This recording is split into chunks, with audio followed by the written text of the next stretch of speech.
ಸಾರ್ವಜನಿಕರ ಕುಂದುಕೊರತೆಗಳನ್ನು ಆಲಿಸುವ ನಿಟ್ಟಿನಲ್ಲಿ ತಾಲೂಕಿನ ಸಚಿವರ ಕಚೇರಿಯಲ್ಲಿ ಇಂದು ಸಚಿವ ಮಂಕಾಳ್ ಎಸ್ ವೈದ್ಯ ಜನಸ್ಪಂದನ ಸಭೆ ನಡೆಸಿದರು.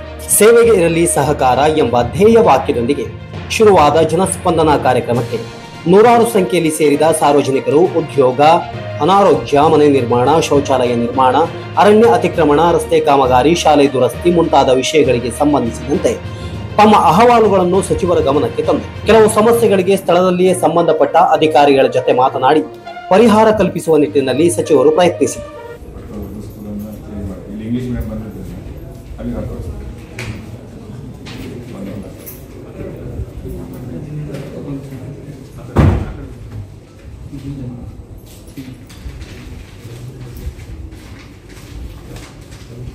ಈಗ ಇಂಥವ್ರಿಗೆ ಅವ್ರಿಗೆ ಬೇಡ ಅಂದ್ರೆ ತೆಗಿಬಹುದು.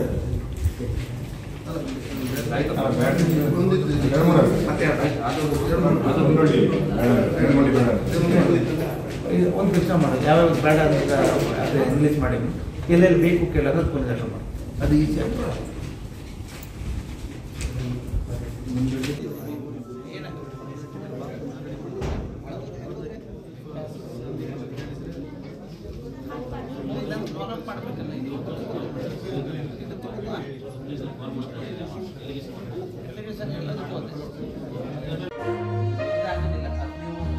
ಕೆಲವು ಮೀನುಗಾರರು ಲೈಟ್ ಫಿಶಿಂಗ್ ಸಂಪೂರ್ಣವಾಗಿ ನಿಷೇಧಿಸುವಂತೆ ಸಚಿವರಲ್ಲಿ ಮನವಿ ಮಾಡಿಕೊಂಡಾಗ ಇಡೀ ದೇಶದಲ್ಲಿ ಲೈಟ್ ಫಿಶಿಂಗ್ ಸ್ಥಗಿತಗೊಳ್ಳುವುದಾದರೆ ಮಾತ್ರ ಕರ್ನಾಟಕದಲ್ಲಿ ಸ್ಥಗಿತಗೊಳಿಸುತ್ತೇವೆ.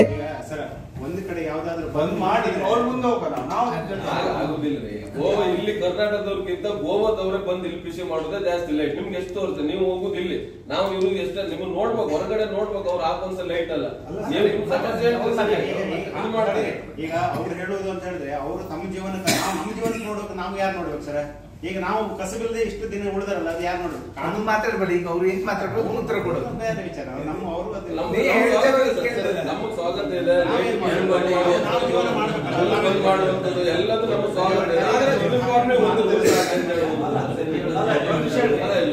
ಒಂದು ಹೋದ್ರೆ ಒಂದು ವರ್ಷ ಬ್ಯಾನ್ ಮಾಡಿದ್ರು, ಅವಾಗ ನಮ್ಮ ಕರ್ನಾಟಕ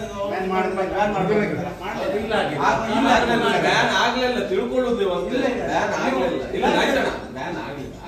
ಇದು ಎಷ್ಟು ವರ್ಷದಿಂದ 16 ವರ್ಷದಿಂದ ನಡೀತದಲ್ಲ.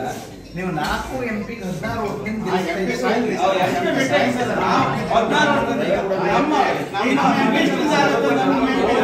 ಸ್ಟೇಟ್ಮೆಂಟ್ ಕೊಡ್ತೆ. ಈಗ ಅಲ್ಲಿ ಪೇಪರ್ಸ್ ಅವ್ರು ಇದಾರೆ, ಓಪನ್ ಸ್ಟೇಟ್ಮೆಂಟ್ ಕೊಡ್ತೆ. ಲೈಟ್ ಫಿಶಿಂಗು ಇಡೀ ದೇಶದಲ್ಲಿ ಬಂದ್ ಆದ್ರೆ ಮಾತ್ರ ನಮ್ಮ ರಾಜ್ಯದಲ್ಲಿ ಬಂದ್ ಆಗ್ತದೆ, ಇಲ್ಲಾಂದ್ರೆ ಬಂದ್ ಮಾಡೋದಿಲ್ಲ. ಈಗ ಬಾಕಿ ಬೇಡ. ಈಗ ಬೈಂದೂರು MLA ಮಾಡಿದ ಒಂದು ಹಲ್ಕ ಕೆಲಸ ನೋಡಿದ್ರಲ್ಲ ಸರ್, ಈಗ ಆ ADF ಬೇಡ ಅಂತ ಹೇಳಲ್ಲ ಸರ್ ಅವ್ರಿಗೆ ಸಹ ನಾವು ಮೀನುಗಾರರ ಓಟ್ ತಗೊಂಡಿಲ್ಲ ಐತ ಅವನು. ನಾವು ಅವ್ರ ಮನೆ ಬಾಗಿಲು ಹೋಗಿ ಮೀನು ಚೆಲ್ಲೋದು ಒಂದೇ ಬಾಕಿ. ಅಲ್ಲೂ ಕೇಳಿ, ಅಲ್ಲಿ ಅವ್ನು ತೆಗಿಲಿ ಬೇಡ ಅಂತ ಹೇಳ್ತಾರ ಅಂತ ಹೇಳಿದ್ರೆ ಈಗ ನಾವು ಬದುಕುದು ಬೇಡ ಸರ್ ಅಲ್ಲಿ. ಇಡೀ ದೇಶದಲ್ಲಿ ಒಂದು ರೂಲ್ಸ್ ಅಂದ್ರೆ ನಮ್ದು ಯಾವತ್ತೂ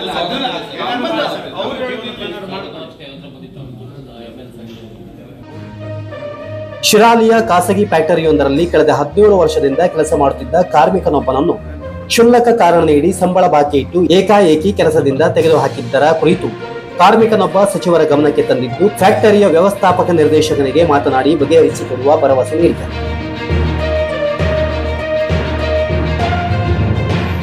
ಕಾರ್ಯಕ್ರಮದಲ್ಲಿ ಭಟ್ಕಳ ಬ್ಲಾಕ್ ಕಾಂಗ್ರೆಸ್ ಅಧ್ಯಕ್ಷ ವೆಂಕಟೇಶ್ ನಾಯ್ಕ್, ಕಾರ್ಯದರ್ಶಿ ಸುರೇಶ್ ನಾಯ್ಕ್, ಯಾದವ್ ಮಗೇರ್, ವೆಂಕಟರಮಣ ಮೊಗೇರ್, ರಮೇಶ್ ನಾಯ್ಕ್, ಗಣಪತಿ ನಾಯ್ಕ್ ಮತ್ತಿತರರು ಇದ್ದರು. ಬ್ಯೂರೋ ರಿಪೋರ್ಟ್, ಕರಾವಳಿ ನ್ಯೂಸ್ ನೆಟ್ವರ್ಕ್, ಭಟ್ಕಳ.